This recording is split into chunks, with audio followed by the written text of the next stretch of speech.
Halo guys, balik lagi bersama gue di Isaka Channel. Di video ini kita lanjut light novel seri Gensoki volume 22 yang berjudul Formula of Purity atau Rumus Kemurnian. Yang intinya tentang upaya Ryo di tengah aturan dewa, kejutan bagi Celia, dan beberapa hal tentang para pahlawan. Prolog, aturan dewa yang diketahui Ryo. Setelah mendapat penjelasan dari Sora, terdapat beberapa aturan dewa yang sudah dipahami Ryo.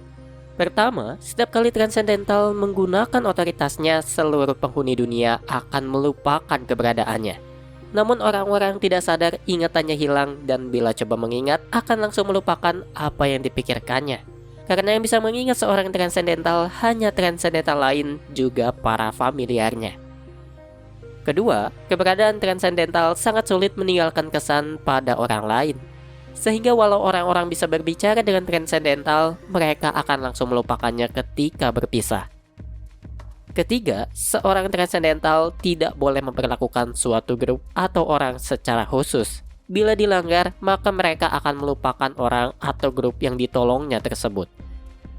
Keempat, para familiar terikat dengan aturan yang sama seperti Transcendental. Namun dengan pengecualian pada aturan kedua, hingga tidak akan mudah dilupakan orang lain. Bab 1. Pertempuran di langit Rodania. Setelah Beltram memulai penyerangan ke Rodania, trio yang datang memantau bertatapan dengan Celia. Walau seharusnya dilupakan, namun Celia mengingatnya dan bertanya mengapa dirinya bisa melupakan Ryo. Dan di saat mulai menangis, tubuhnya mulai bersinar dan mengeluarkan lingkaran sihir yang menjadi tanda suatu sihir telah diaktifkan. Aktifnya sihir tersebut dibarengi dengan suara yang berkata, "Berhasil, semua mustahil untuk saat ini, namun aku mempercayakan apa yang tidak bisa kuberikan pada gadis itu kepadamu." Sementara Celia bingung dengan asal suara tersebut, tiba-tiba saja banyak informasi yang memasuki pikirannya. Begitu lingkaran sihirnya lenyap, Celia mulai menangis sembari menatap Ryo dan berkata tidak akan melupakannya lagi. Namun karena hal itu membuat Roland dan trio Spirit heran, Ryo memintanya segera pergi untuk proses evakuasi. Karena di sisi lain, Ryo pun harus membantu kelompok Christina yang sedang dikejar pasukan Beltram. Untuk menghentikan pengejarannya, Ryo menembakkan bola udara dan mengembalikan peluru cahaya yang ditembakkan ke arahnya. Berkat kemampuan barunya, Ryo bisa mengendalikan dan menciptakan ratusan peluru cahaya di segala sisi. Namun Ryo juga harus berhati-hati untuk tidak membunuh siapapun untuk menghindari aktifnya aturan kedua. Hanya saja usahanya itu masih membebani topengnya yang semakin lama semakin rusak semakin banyak Ryo bertarung. Karena itu Ryo tidak akan bisa mempertahankan kota karena topeng yang dimilikinya terbatas dan tidak akan cukup bila harus membasmi sumbernya yaitu Duk Arbor. Sementara itu, di kapal Bandara Beltram, Helmut berteriak kesal melihat pasukannya berhamburan karena Ryo. Padahal Renji sudah berhasil mengontrol wilayah udara untuk membuka jalur terpendek menuju pelabuhan. Karena itu Helmut memberi perintah untuk menembak kapal yang pergi, namun jangan sampai menghancurkan regalia yang dibawa Christina.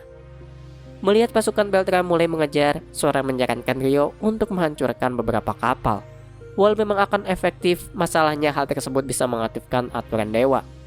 Untuk itu Ryo mencoba menembakkan semua peluru cahaya yang ditahannya, namun itu saja sudah membuat retakan di topengnya semakin besar. Namun karena itu juga Ryo paham apa yang harus dilakukannya untuk mengurangi beban topengnya. Untuk itu Ryo menciptakan naga air berkepala 8 setinggi 30 meter yang merupakan teknik Hiroaki yaitu Yamata no Orochi.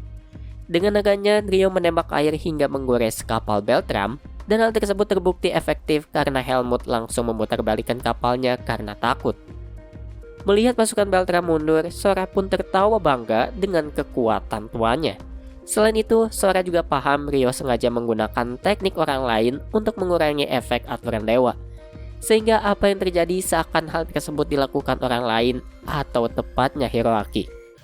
Walau tidak tahu seberapa efektif hal tersebut, namun setidaknya topengnya masih tersisa setengah. Dan bagusnya efek topeng tersebut akan tetap ada hingga topengnya benar-benar hancur sepenuhnya. Sementara itu, Trace yang melihat meminta Arain dan Lucy tidak melakukan apapun. Karena dibanding sihir, apa yang terjadi saat itu lebih mirip bencana alam. Namun Reis juga tidak bisa menyebut Rio penyebabnya karena Arain dan Lucy tidak akan mengingatnya. Karena itu, Reis berkata yang menyebabkannya mungkin Hiroaki yang membangkitkan kekuatannya setelah terpojok. Bab 2. Reuni. Setelah apa yang terjadi, Christina memanggil Rohana yang sedang menjaga Hiroaki, di mana ternyata Hiroaki masih belum sadar, sehingga siapa yang menciptakan Yamata no Orochi masih menjadi misteri. Di geladak kapal, trio spirit pun heran karena tidak tahu ada pengguna spirit art sekuat itu. Karena itu Celia sengaja bertanya apakah mereka mengingat Rio dan Aishia, dan menceritakan apa yang pernah mereka lakukan termasuk ketika melawan Erika. Tepatnya ketika Rio menembakkan cahaya yang menghilangkan tsunami bumi buatan Erika, di mana di saat itulah dirinya kehilangan ingatannya. Namun ketika sadar ada sesuatu yang aneh di pertarungan tersebut, trio spirit tiba-tiba diam seakan sedang dihipnotis. Dan ketika sadar, mereka tidak mengingat apa yang baru dibicarakan tadi seolah tidak pernah terjadi. Bahkan ketika Celia mengingatkan apa yang baru dikatakannya, trio spirit kembali seperti terhipnotis dan melupakannya lagi. Namun di tengah ketakutannya, tiba-tiba Rio sudah berada di belakang dan membawanya ke suatu gudang yang sudah ditunggui Sora. Sementara Sora langsung memusuhi Celia yang menggenggam tangan Rio, Rio memperkenalkannya sebagai anak yang sedikit pemalu dan Celia malah memeluknya hingga Sora marah. Mengesampingkan Sora, Rio menjelaskan kepada Celia tentang dirinya yang merupakan reinkarnasi Raja Naga dan menjadi transendental, di mana Rio menyebut dirinya menjadi seperti sesuatu mirip dewa yang membuatnya dilupakan semua orang. Mendengarnya, Celia merasa dewa sengaja membuat aturan tersebut untuk menyembunyikan transendental dari dunia.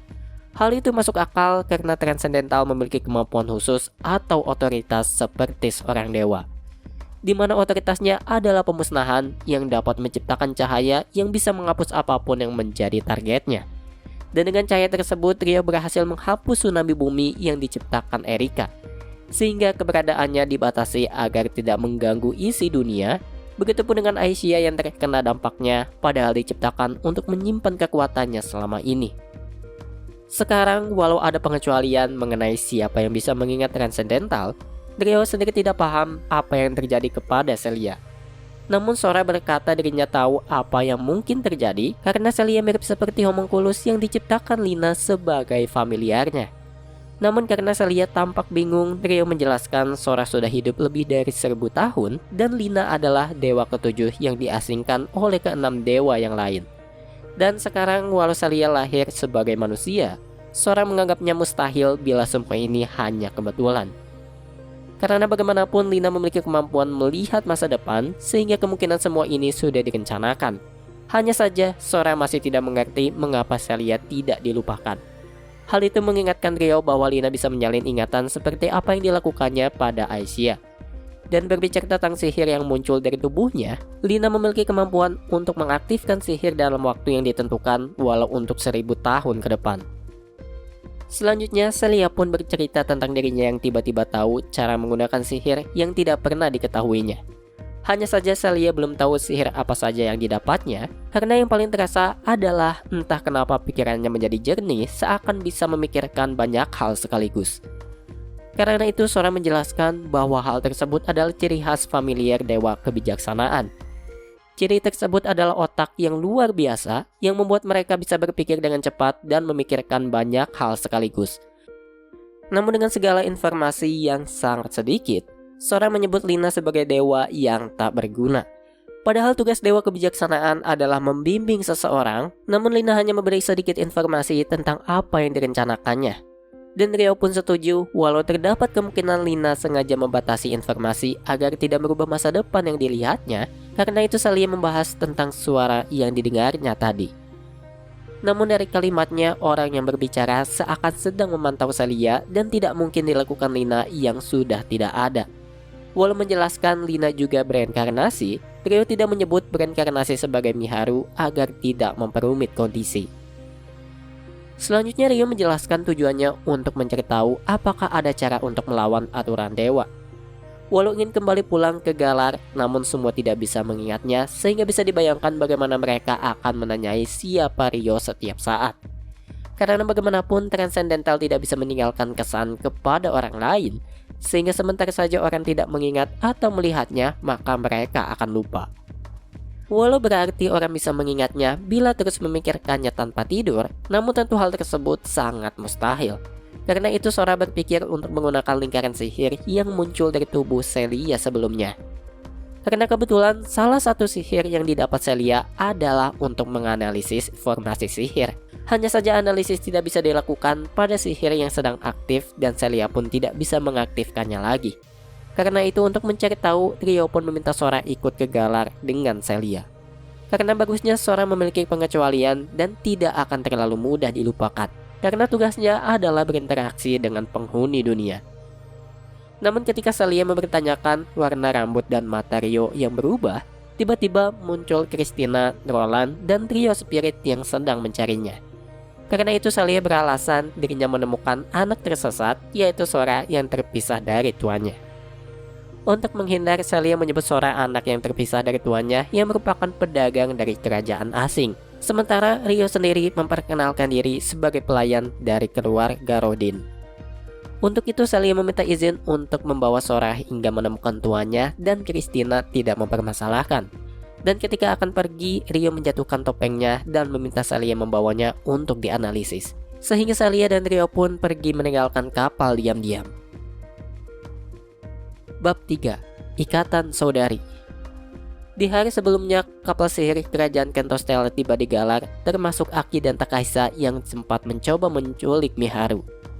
Karena itu ketika mereka tiba, Sasuke meminta Miharu untuk mundur dan melarang Takahisa ataupun Aki untuk menghubunginya tanpa izinnya dan juga Masato. Namun Takahisa malah terus-menerus meminta maaf dan hal yang sama dilakukan Aki sembari menangis. Di mana Takahisa beralasan walau tidak akan dimaafkan, dirinya ingin meminta maaf. Dan karena Miharu memiliki hak untuk memaafkan mereka atau tidak, Miharu mengesampingkan Takahisa dan memikirkan hubungannya dengan Aki. Di satu sisi, Miharu tidak akan memaafkannya walau menganggap Aki sebagai adik perempuan dan keluarganya. Sehingga di sisi lain Miharu pun tidak ingin memutus hubungannya begitu saja. Karena itu Miharu memutuskan untuk berbicara dengan Aki terlebih dahulu, namun belum akan menentukan nasib Takahisa. Namun karena Takahisa tidak menyerah, Sasuke mengomelinya karena tanpa adanya Aki atau Masato, entah akan bagaimana nasib Takahisa saat ini. Karena itu Masato pun ikut berkomentar tentang Takahisa yang tampak berubah semenjak dipanggil ke Galar. Namun bukan ke arah lebih baik, perubahannya malah tampak mundur dan bahkan mengganggu. Karena itu Masato merasa harus lebih waspada ketika berada di dekat Takahisa, walau Takahisa berkata mengkhawatirkannya. Bahkan karena itu Masato berkata tidak mempercayai lagi karena Takahisa sudah kehilangan kepercayaan dari semua orang. Selanjutnya Sasuke berkata dirinya akan langsung menendang Takahisa bila mencoba melakukan hal aneh. Namun Takahisa malah kembali meminta maaf, sementara Miharu hanya berkata untuk berhenti membuat masalah bagi Aki dan Masato. Mengesampingkan Takahisa lagi, Miharu pun mencoba membujuk Aki yang masih menangis. Di mana Miharu memeluknya dan berkata bahwa yang terjadi hanya seperti pertengkaran saudara. Dan karena itu Sasuke berkata kepada Takahisa bahwa semua ini terjadi akibat ulahnya. Singkat cerita, setelah berhenti menangis, Aki pun dibawa ke mansion dan disambut Latifah. Namun saat itu Latifah memintanya untuk menyembunyikan nama aslinya dan memanggil Suzune di sana. Sementara Aki bereuni, Takahisa hanya diam sebelum muncul Goki yang disangkanya berasal dari Jepang juga. Dan karena tidak mengingat apapun tentang trio, Goki pun memperkenalkan dirinya sebagai orang yang menjaga mansion. Selanjutnya Sasuke mengajak Goki dan Kayoko pergi bersamanya berhubung Miharu ingin berbicara dengan Aki. Namun karena Takahisa tidak boleh ditinggal sendirian, Goki meminta Latifah, Komomo, Sayo, dan Aoi untuk mengantarnya ke ruang makan. Di ruang makan, Takahisa yang masih penasaran bertanya kepada Komomo mengenai asal-usulnya. Dan ketika Komomo menjelaskan mereka berasal dari Yagumo, Takahisa berpikir bisa saja tempatnya terhubung dengan Jepang. Sehingga Takahisa berpikir untuk mencari jalan pulang, namun Komomo menjelaskan Yagumo adalah tempat yang sangat jauh. Saking jauhnya, kapal sihir pun akan kehabisan bahan bakar sebelum tiba. Dan yang menjadi masalah, mereka harus melewati banyak tempat berbahaya yang dihuni berbagai monster. Karena itu seorang kesatria berpengalaman saja membutuhkan waktu bertahun-tahun untuk melewatinya. Namun ketika Takahisa memujinya sebagai anak kecil yang hebat, Komomo memandangnya dengan dingin karena dirinya sudah diberi tanggung jawab sejak umur 10 tahun. Bahkan karena berasal dari keluarga kesatria, dirinya sudah menerima banyak latihan dan bisa mengalahkan Masato bila tidak menggunakan sihir penguat tubuh. Namun ketika diajak uji tarung, Takahisa tidak menanggapinya karena berpikir hanya bualan anak-anak. Sementara itu, ketika Sayo datang menghidangkan teh, Takahisa langsung menyebutnya imut karena Takahisa ini memiliki kemampuan untuk mengingat nama gadis. Di waktu yang sama, Miharu membawa Aki ke ruangannya untuk berbicara. Dan inti dari apa yang dikatakan Aki adalah dirinya tidak ingin mengkhianati siapapun lagi, terutama Miharu. Karena itu Miharu pun berkata dirinya pun salah karena tidak mengatakan perasaannya, di mana dirinya sama sekali tidak menyukai Takahisa dan bahkan mustahil untuk bersamanya. Yang jadi masalah, Aki mencoba memasangkannya dengan Takahisa karena berpikir ingin terus bersama kedua kakaknya. Untuk itu Miharu mengaku tentang dirinya yang mencintai Haruto yang selama ini dibenci Aki hingga tidak ingin mendengar namanya. Namun ketika mengatakannya, Miharu merasakan hal aneh di mana dirinya berpikir mencintai orang lain. Hanya saja tiba-tiba pikirannya kosong dan melupakan apa yang dipikirkannya karena aturan dewa. Setelah mendengar apa yang dikatakan Miharu, Aki pun kembali berpikir dirinya tidak lagi membenci Haruto. Karena bagaimanapun kebenciannya benar-benar tanpa alasan. Dan hal itu membuat Aki sadar dirinya hanya memanfaatkan kebaikan Miharu agar bisa dipasangkan dengan Takahisa sesuai keinginannya. Walau Aki mencoba membuat Takahisa menjadi pengganti Haruto, namun Miharu paham Aki memang mencintai Takahisa. Sehingga Miharu kembali menjelaskan bahwa dirinya tetap bisa menjadi kakak perempuan Aki, sehingga Aki pun kembali menangis hingga tertidur. Di sisi lain, Satsuki menjelaskan semuanya kepada Goki dan Kayoko dan berkata akan meminta bantuan. Di mana Goki tidak masalah disuruh berperan sebagai penjahat karena hanya menumpang di sana. Sementara itu Miharu pun datang dan meminta izin agar Aki bisa tinggal di mansion, di mana Satsuki mengizinkan namun ingin Takahisa segera pergi setelah makan malam.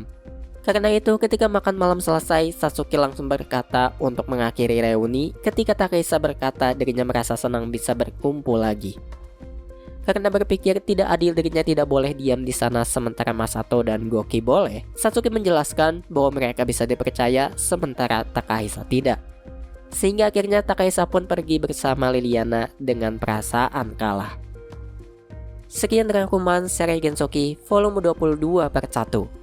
Terima kasih bagi para pendengar dan juga penonton dimanapun kalian berada. Sampai jumpa di video isekai selanjutnya. Bye.